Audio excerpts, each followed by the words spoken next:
ఇంతకుముందు గంట సేపు కాదు, 2 గంటలు కాదు, 3 గంటలు కాదు, రోజులు రోజులు కూడా మన చరిత్ర తెలుసుకోవాల్సినటువంటి అవసరం ఉన్నది ఈరోజు.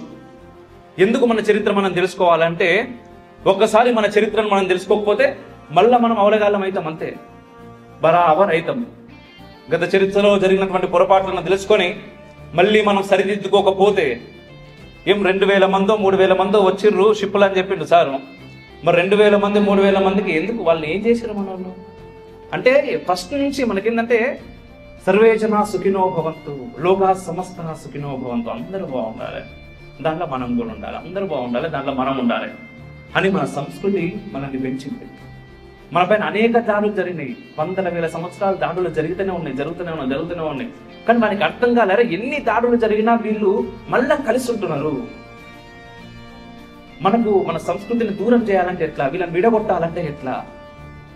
మన నలంద, తక్షశిల లాంటి విద్యాలయాలను, లైబ్రరీలను కాలుస్తే 3 నుంచి 4 నెలలు పట్టింది పూర్తిగా కాలిపోవడానికి. అయినా కూడా పూర్తిగా కాలిపోలేదు. అవి అక్కడ ఉండేటువంటి ఆచార్యులను చంపేశారు, అతి కిరాతకంగా చంపేశారు.